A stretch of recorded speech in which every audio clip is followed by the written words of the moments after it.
Good afternoon to everyone. It's almost 1 o'clock here in Norwegian time. So this video for today, I'm making dessert. Gawa ng glutinous rice flour. Lagyan na natin siya ng mashed sweet potato. So let's start. Ito yung mga ingredients. So gumamit tayo ng sugar, glutinous rice flour, of course water, and sesame seeds. So starting. Mag-start natin gagawa. This is 2 cups na. I-mix na natin yung water na hinaluan ko siya medyo yung hot lukewarm water with cold water. Hinalo ko lang siya. And then ihalo lang natin ito siya, guys.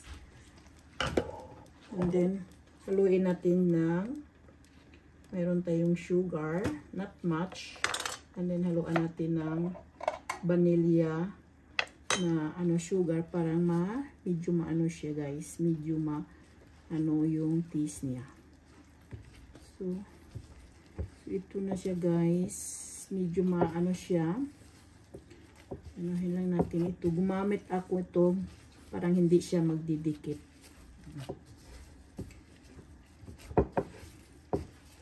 Yan. Halo lang natin hanggang mahalo yung glutinous rice flour and then and this is it, guys. Medyo maano na siya, guys, yung medyo. So tuloy natin paghalo yung natin, yung mixture. Yan. Mahalo na siyang mabuti.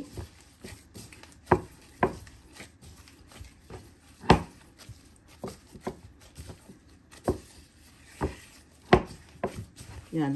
Mahalo na siyang mabuti na, guys. So, ganyan na, guys. Ito na, guys. Yung natin. Ipa-flatten lang natin sa gitna, guys. Yung ganyan. It is like that. Nasa sa inyo lang. Tatsyatan siya lang laki nito. And then, add natin yung mashed potato.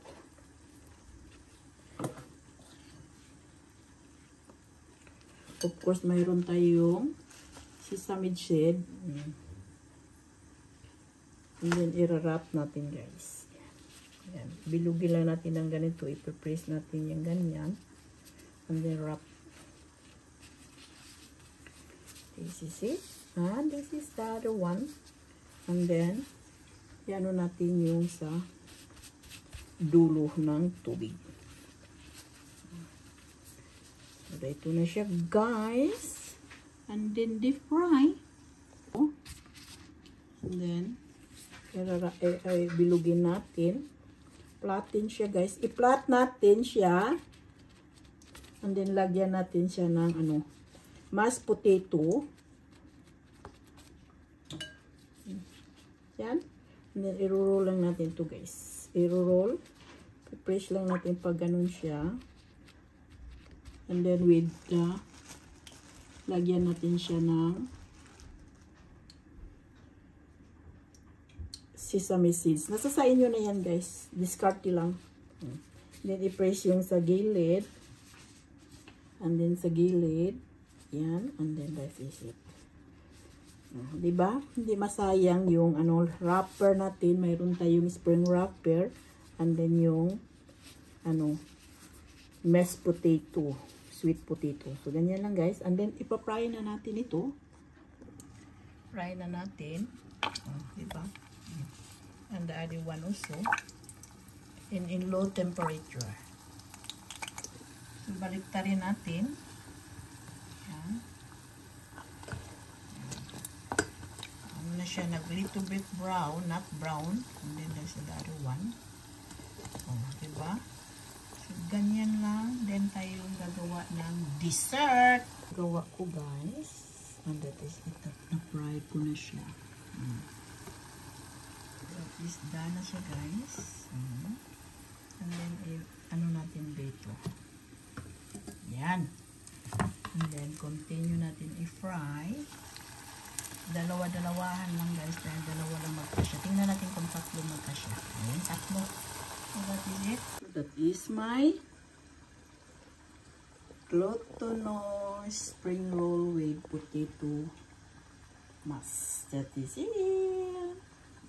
So, tikman na natin yung luto natin, guys. Ito, buksan muna natin dito.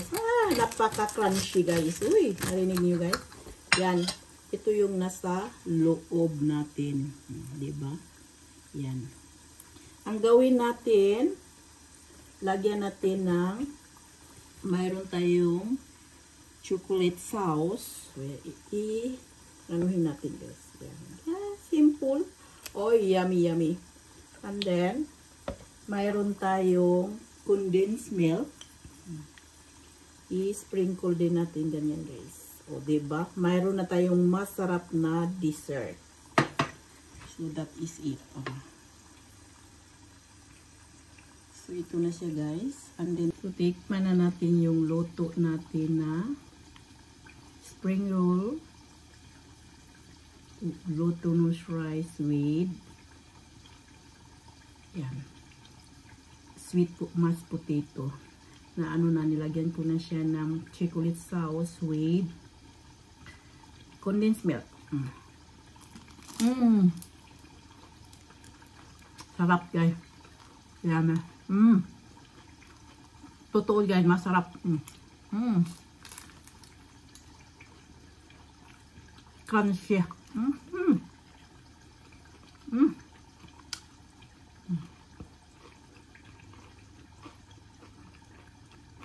Masarap na may chocolate pala, guys, at saka yung condensed milk.